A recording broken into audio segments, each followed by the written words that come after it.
슬기로운 라디오 생활 2부 이어서 이슈 인터뷰 시간입니다. 지금 국회에서는 이원석 검찰총장 후보자의 인사청문회가 열리고 있죠. 정은호 게이트가 등장하면서 청문회의 최대 쟁점으로 부상했고요.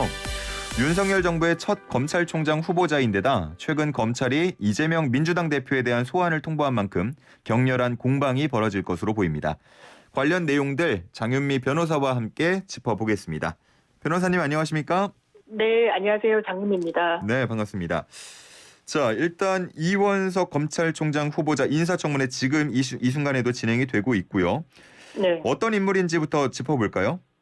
사실 특수통으로 분류가 되는 인물입니다. 윤석열 대통령도 검찰 시절에 이제 이른바 특조라인 그리고 재벌, 정치인들 수사를 많이 했었다라고 알려져 있는데요. 이원석 검찰총장 후보자 역시 국정농단 사건이든 그리고 여러 재벌들을 겨냥한 비자금 사건 등에 투입된 이 특수통으로 전문성을 상당히 축적한 그런 검사라고 보시면 되겠습니다. 예. 서울중앙지검 특수 1부장을 역임하기도 했고요.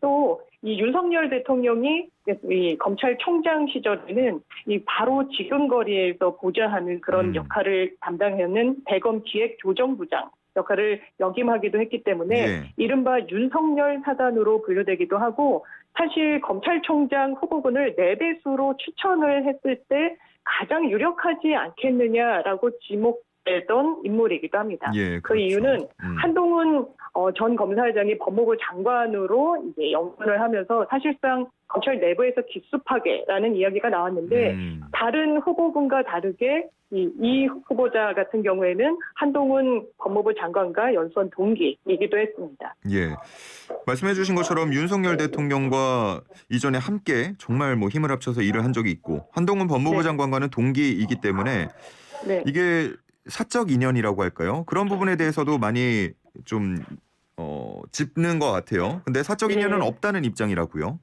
그렇습니다. 사실 이 부분과 관련해서 서면 질의도 많이 있었고 이른바 윤석열 사단 아니냐, 예. 윤석열 라인 아니냐. 한동훈 법무부 장관과도 이 검찰의 중립성, 독립성 문제가 많이 제기되고 있는데 관계 설정이 제대로 되겠느냐 이런 인연이 깊은데 거기에 대한 후보자의 의견은요. 일단 개인적인 인연은 없다. 사적 인연이라고 치부할 수는 없다라는 것인데요. 본인이 검찰에 몸담고 있으면서 수사를 하면서 이런 여러 가지 같은 팀원으로 일을 한 것이 사적으로 뭔가를 이렇게 도모하거나 할 수 있는 그런 관계로 취급돼서는 안 된다라는 입장을 나타낸 걸로 보입니다. 예. 그렇지만 사실 특수통 라인으로 분류되고 이 국정농단 사건도 윤석열 대통령이 검찰에 있을 때 키를 잡고 했던 수사인 건 분명하기 때문에 이런 여러 가지 주요 수사에서 인연을 같이 가져갔던 건 사실인 것 같습니다. 예. 이 부분은 지금 인사청문회 과정에서는 그 정도의 답변으로밖에 지금 이해할 수 없을 것 같고 앞으로 문제가 된다면 이제 그 문제를 더 짚어 나가야겠죠. 네, 그렇습니다. 네. 사실 이런 문제 제기가 있다는 걸 본인 스스로도 상당히 의식하고 있는 것 같습니다. 때문에 오늘도 인사청문회에 임하면서 검찰이 국민 신뢰를 얻고 있지 못하다는 점 깊이 새기고 있다는 취지로 언급을 했고요. 이런 부분과 관련해서도 보완책을 마련하겠다라고 얘기를 했고 사실 이 인선 초기에도 지명된 직후에도 검찰의 중립성과 관련해서 굉장히 좀 강도 높게 국민들의 어떤 근원으로부터 검찰의 중립성 그리고 외압으로부터의 자립성이 생긴다는 취지로 줄곧 강조해 오기도 했습니다. 그렇군요. 자, 지금 인사청문회에서 여러 가지 쟁점들을 두고 공방이 벌어질 텐데 그중에 하나 이제 정은호 게이트라는 이야기가 많이 들려와요. 그래서 오늘 네. 저희 슬기로운 라디오 생활에서는 많이 이 부분을 궁금해하시는 분들이 많을 것 같아서 이 정은호 게이트가 어떤 사건이었고 또 이원석 후보자와는 어떤 관계가 있는 건지 한번 알아보는 시간 가져볼까 합니다. 사실 이원석 후보자가 처음에 지명됐을 때부터 지금 짚어주신 대로 정은호 게이트 문제가 많이 거론이 됐습니다. 예. 이 정은호 게이트는 2016년도에 있었던 사건이라 5년 전으로 거슬러 올라가는데요. 네. 왜 이 부분이 이원석 이 후보자와 연결고리를 갖느냐. 지금 정은호 게이트로 처벌받은 사람들이 전현직 법관들이 상당히 있습니다. 그 당시에 현직 법관도 용의선상에 올랐고 실제로 유죄형이 확정되기도 했는데요. 예. 그 수사 과정에서 법원 행정처에 있는 본인의 연수원 동기에게 무려 한 40여 차례 통화를 했다는 게 그 사법농단 사건 판결문에 적시가 돼 있는 겁니다. 예. 그렇다면 이 부분과 관련해서 검찰이 왜 이 수사선상에 올랐던 법원 이 판사의 뭔가 수사 상황을 법원 행정처에 알리는 것인가? 법원 행정처는 법원 사무를 통할하는 그런 이제 기구라고 보시면 될 텐데 뭔가 이게 수사를 어떤 상황을 누설한 거 아니냐 이런 의혹까지 받고 있는 상황이어가지고요. 예. 이런 부분과 관련해서 상당히 오늘 청문회에서도 쟁점이 될 걸로 보입니다. 그 부분은 잠시 후에 짚어보도록 하고 일단 정은호 게이트 분명히 들어는 봤는데 이게 무슨 사건이었더라 이렇게 헷갈리는 분들도 계실 것 같아요. 어떤 사건이었는지부터 짚어볼까요? 사실 이 사건이 정말 사회적 이목을 끌었던 건 수임료 때문이었습니다. 예. 이 전관 출신, 이른바 부장판사 출신 최유정 변호사가 정은호 네이처 리퍼블릭 대표로부터 내가 보석으로 풀려나주게 하겠다라고 하면서 받은 수임료가 그 당시에 50억 원이었습니다. 굉장히 큰 액수고 이건 일반인이 상상할 수가 없는 액수인데 이것도 놀라움을 줬지만 이게 드러나게 된 건 최유정 변호사가 사실상 보석으로 허가를 내는 결정문을 받지를 못했습니다. 이 과정 중에. 그러니까 상당히 이 부분과 관련해서 세게 항의가 있었고 그래서 30억 원의 수임료 돌려주기도 했는데 더 돌려줘야 되는 거 아니냐라고 하면서 구치소 접견을 갔는데 실랑이가 벌어지기도 했습니다. 그러니까 오히려 최유정 변호사가 내가 폭행을 당했다. 제보자로부터 라는 이유로 이 부분을 형사 문제화했고 거기서 불거지면서 꼬리에 꼬리를 물면서 여러 전관계 로비, 이른바 또 전관 예우 등등이 사회 문제화됐던 그런 사건입니다. 그렇게 다툼이 벌어지면서 최유정 변호사가 로비스트 명단을 또 공개했다고요? 그렇습니다. 이 부분과 관련해서 여러 사람들의 이름이 좀 그 당시에도 문제가 됐었습니다. 뭐 홍만표 전 검사장 같은 경우에는 뭐 변호사 개업을 하고 오피스텔을 정말 수십 채 보유하게 됐다는 사정이 드러나게 돼서 굉장히 놀라움을 주기도 했었는데 그 당시에 아니 어떻게 수임료로 50억씩이나 받을 수 있냐라는 부분이 상당한 공분을 사기도 하고 사회 문제화가 되니까 최 변호사가 이 정 대표가 직접 자필로 작성한 이 9명 로비스트 명단을 언론에 제보 형식으로 좀 흘리게 됩니다. 이 내용은 정은호 전 대표가 내가 정관계에 여러 손을 쓰기 위해서 뭐 누구에게 얼마를 주기도 했다. 뭐 이런 등등의 내용이 담겨 있는 건데요. 여기에서 바로 홍만표 변호사 이름이 거론이 되게 됐고 이른바 정은호 구명로비 이 부분을 돈을 받고 한 거 아니냐라고 하면서 2년형을 받게 되면서 법조 게이트로 전방위적으로 이 사건이 확대되게 됩니다. 그러면서 이 당시에 정부와 롯데 기업과 얽혀있는 부분 그리고 이 아주 굉장히 비싼 수임료를 받은 부분 그리고 군납 로비 의혹까지 줄줄이 불거지면서 게이트라고 칭해서 부족함이 없는 그런 사회 문제가 됐던 사건입니다. 그리고 이원석 후보자가 이 게이트의 수사를 맡았던 것 같은데 관련된 사람들 처벌은 제대로 이루어졌습니까? 처벌은 이루어지긴 했는데 이 아까 뇌물을 받았다고 지목됐던 부장 판사 같은 경우에는 또 2심에서 감형이 이루어지기도 했습니다. 먼저 총괄적으로 어떻게 이 사건 처벌받았는지 살펴보면요. 총 17명이 형사처벌을 받게 된대요. 그 당시에 이원석 후보자가 서울중앙지검 특수 1부장이었습니다. 이 사건을 진두 지휘했다라고 보시면 되는데 아까 수임료 50억 원을 처음에 받았던 최유정 변호사 같은 경우에 징역 5년 6개월 중형이 선고가 됐고요.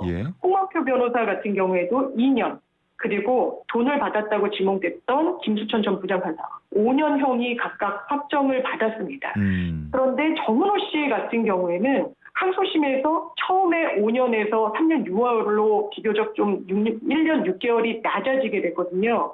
그 부분은 일부 문제가 났기 때문인데 현재 부장판사한테 그 당시에 고가의 외제 차량을 또 어떤 그 담보조로 선물을 했다, 줬다라는 부분이 문제가 됐는데 이거는 대가성 등등 인정하기 어렵다는 이유에서 이 부분에 한정해서는 최소한 무죄가 선고가 됐습니다. 그래서 3년 6개월로 정은호 씨 같은 경우에는 감형을 받기도 했습니다. 그 방금 17명을 말씀해 주셨는데 이 안에는 그 리스트에 올랐던 8명, 로비스트 8명은 다 포함이 된 건가요? 그렇습니다. 법조 브로커 그 당시에 최윤정 변호사 사무실에서 일했던 사무장이 있었는데 예. 이 법조 브로커 같은 경우에는 징역 8년형을 선고를 받았고요. 또 다른 법조 브로커, 여기에 법조 브로커들이 다수 관여를 하게 됐는데 4년형 받았고, 아까 말씀드렸다시피 이게 롯데 면세점 사업과 관련해서도 뭔가 로비가 있었다라는 혐의가 구체화되면서 롯데 면세점 관련해서 신영자 회장 징역 2년, 그리고 로비스트 한영철 같은 경우에도 징역 1년 6개월 등 줄줄이 17명이 처벌을 받게 되었습니다. 이게 결국에는 이후에 박근혜 최순실 게이트까지도 이어지게 되는데 그 연결고리는 어떻게 되는 겁니까? 바로 이 부분이 왜 박근혜 전 정부의 인사들과 연결고리가 있느냐. 예. 아까 이 정은호 씨가 직접 작성했던 자필 서면에 홍만표라는 이름이 등장을 합니다. 네. 홍만표 전 검사장 같은 경우에는 이렇게 정은호 씨에게 보냅니다. 지금 당신 불법 도박 혐의로 수사받고 조사받고 있지만 크게 걱정할 거 없다. 왜? 그 당시에 청와대 민정수석으로 몸담고 있었던 사람이 우병우 씨였거든요. 우병우 전 민정수석이었는데 내가 민정수석 우병우를 잡아놨다. 염려 말라라고 이야기를 합니다. 예. 사건이 잘 순리대로 풀릴 거다. 그리고 거기에는 뒷배경으로 청와대의 주요 인사까지 내가 손을 써놨다는 취지의 이런 문자까지 발견이 된 겁니다. 예. 그러면서 이 의혹이 청와대로까지 번지게 되고요. 언론이 대대적으로 그 문자의 실체가 맞는지 당연하게도 취재에 좀 응하게 됩니다. 그쵸. 여러 가지 취재 경쟁이 붙게 됐는데 그러면서 뭔가 조선일보 등에서 우병우 전 수석의 비위, 의혹을 보도하는 보도들을 하게 되고 그러면서 또 오히려 청와대 측에서는 조선일보에 몸담고 있는 한 주필이 호화 여행을 다녔다, 뭔가 돈을 받았다라는 취지로 또 공세를 펼치게 됩니다.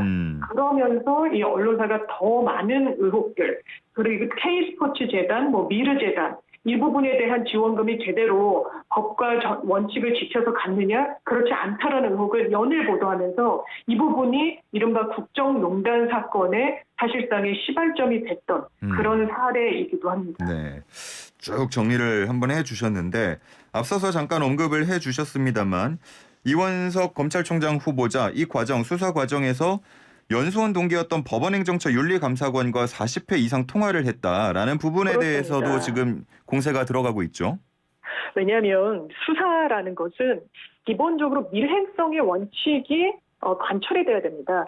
그러니까 범죄 혐의를 받는 사람은 당연하게도 본인의 혐의를 덜기 위해서 그 부분과 관련해서 증거를 인멸하거나 도주할 우려도 상당히 있다고 봐야 되는 겁니다. 예. 그래서 압수수색도 누구에게도 알리지 않고 바로 단행을 하고 아주 순식간에 또 필요 최소한의 범위에서 수사를 하는 것이 검찰의 몫이기도 한데 네. 그 당시에 아까 뇌물을 받았다는 그런 이 부장 판사도 있었고 국정농단 수사를 하면서 여러 판사들이 이른바 이 사법농단과 관련한 의혹의 당사자가 됐는데 이걸 법원 행정처 윤리감사관 김현보 감사관에게 본인이 40여 차례 전화를 한 겁니다.